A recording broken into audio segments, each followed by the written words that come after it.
Okay, so we've had to face a lot of questions about actually interacting with your data. Now, different people have solved the problem of getting access to data in different ways. One of them is using SharePoint. Accessing SharePoint means that you have a secure connection to your database. But the data, once you've looked at it, and there are enough videos, and we've got a couple of others in the channel as well, about how to connect your SharePoint list, pull it into Excel, and evaluate that side. I want to show you something which we've done, where you're looking at data which is extracted, and this data I've sanitized. So the big black stuff is where I've just blacked out all email addresses and users names, and I've done that also in the next section as well, where they've highlighted. But this is an extract of data that's pulled out of SharePoint, so we know we've got access to SharePoint that side there. You'll see some interesting buttons on the top where I can refresh, take a look at whether or not I'm going to have no filter or add an additional filter on there, that type of thing, and they interact with each other. But the idea is to be able to present this data. It still is clunky, especially with Excel. This begins to be, Excel doesn't present itself very nicely as an interface to work with when you're looking at just tons of columns and tons of just data that doesn't jump out at you. But the nice thing is this section here, where what we've done is I've taken a look at all the data, and in this particular case here, we've been able to take a look at a set of data based on different departments or directorates within a given organization, and dependent on your rights, you'd be able to access another division's data so that you can look at their data.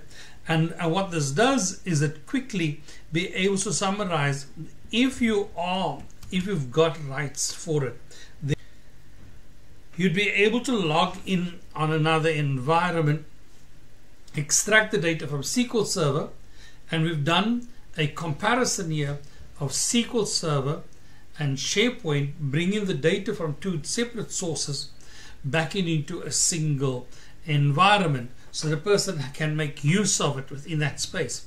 And so you can see that what we've done is updated the information in that space there. We can take a look at, say, we take a look at another department or division, look at their data, and again, what we're using Excel for is this front end, where the actual data is not stored locally, where possibly just some of the rows that we'll be looking at is stored locally. But even in those cases, we try and limit the number of rows as well.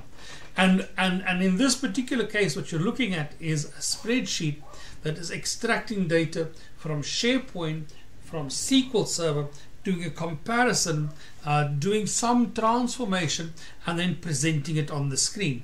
So in this case, we can now immediately go and take a look at, out of the 305 overall cases, we can look at just the 5 relevant to this particular user, and so we can take a look at that. And I'm disconnected as well from some of the servers currently for security reasons, so they wouldn't all be perfectly accurate. But a better way to look at that data then is to look at that data on a form, where in that form we can step through the records that we're looking at, and we can see these are for all the open records. If I had to close this form and take a look at all of the items, you'd see that when I go into the into the form, it'll tell me that there are 313 records, and I'm stepping through each of them. I could in fact go and look up any specific record, and it would find that record for me and allow me to be able to make changes to it here. If I make any kind of change, it immediately goes into allowing me to save or cancel. And if this was changed in here, it would make a change to the SQL Server database, and once the SQL Server's database is updated, I would generate a set of emails. I will show you briefly that there are a range of components to this. We've got several macros that we've got inside of here. Some of them are looking at being able to just be able to send an email. Some of them connect to SharePoint, Others again just manage the process again as such there. So this is an environment where we've used Excel as the front end, and we've done some of the work within that space. So let me just show you another example. This one here is a pure Excel spreadsheet. Take a look at this. Let's just take a moment to take a look at this. Those of you know that what we've got is a few named ranges. If I take a look at my named ranges, you'll see that there are 4 of them. They all relate to an area within that spreadsheet. This area is within this one sheet, so that I know where my province names are for our country, South Africa. There are a couple of hidden columns in here, but you'll notice that there's absolutely no data. So if I highlighted any area, you'll see that in the status bar there's no numbers, there's no counts, there's no averages, nothing that can show up. If I was to take a look at Power Pivot or any other area, there is no data in this spreadsheet. In fact, if I take a look at my queries and connections, there are none. There is nothing in this spreadsheet other than a single button. Now, let me show you some interesting things that what happens when I click that button.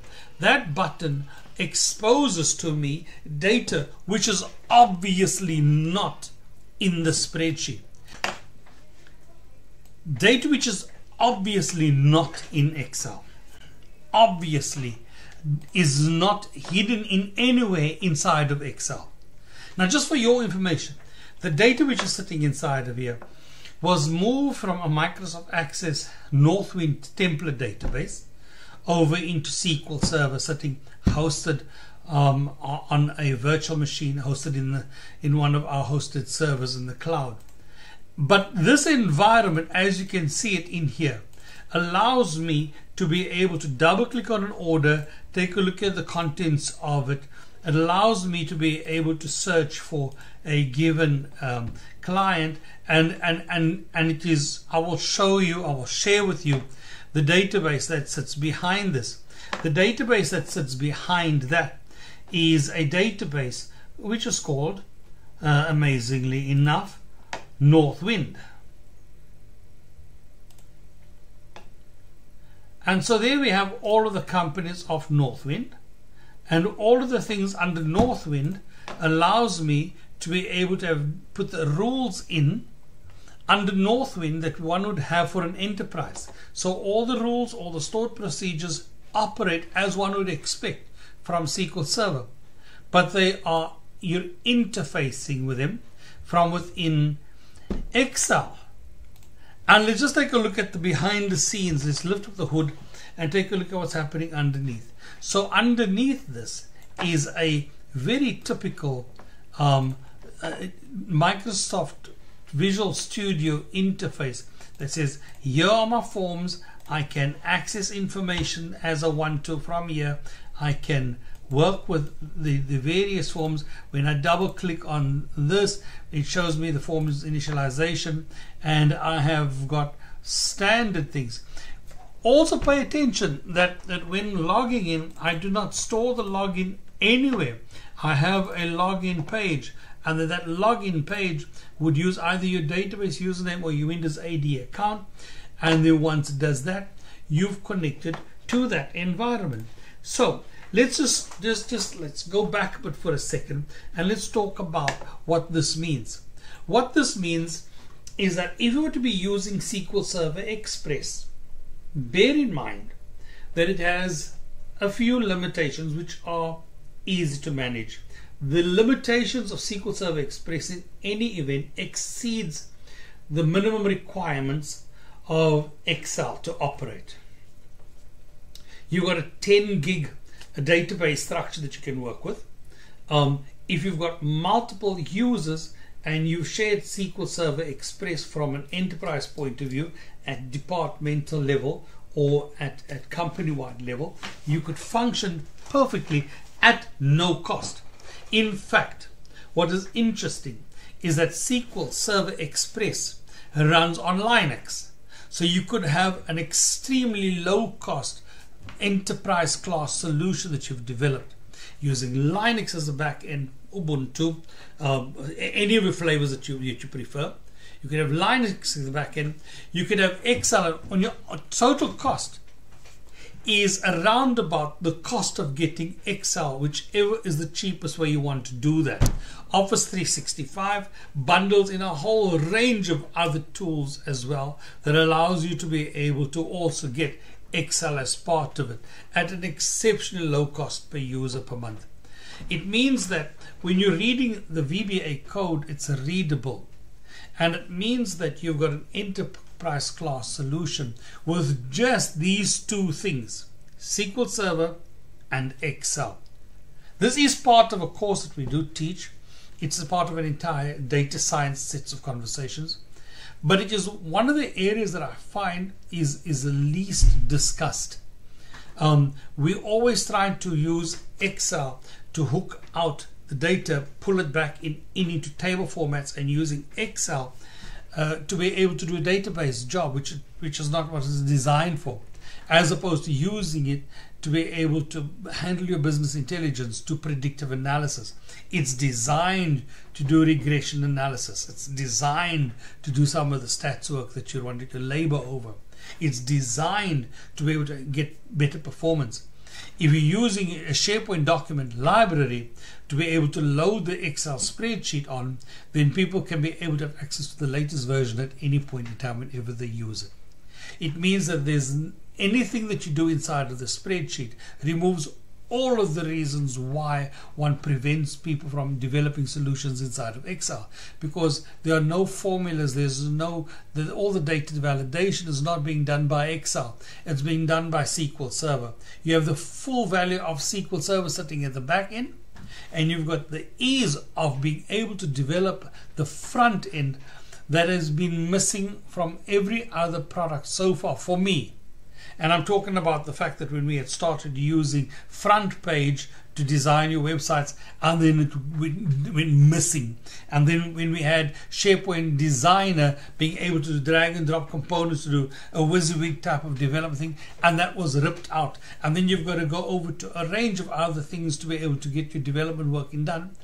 All of that stuff is solved simply by using Excel, not just as a spreadsheeting tool, but as a development platform. And then all of the security issues, all of the authentication is managed by Active Directory services, handled by SQL Server. All of the issues that you want to deal with are so easy to solve, and that is part of the stuff which we teach. I've been doing this for more than 4 decades now, and we've been able to demonstrate some industry class solutions that you may benefit from when you're starting to study a bit of business intelligence mechanisms. It means that the only tools you need to download, only things you need to work with is Excel and SQL Server's Management Studio to be able to handle some of the database design work. That's it. Looking forward to the next video.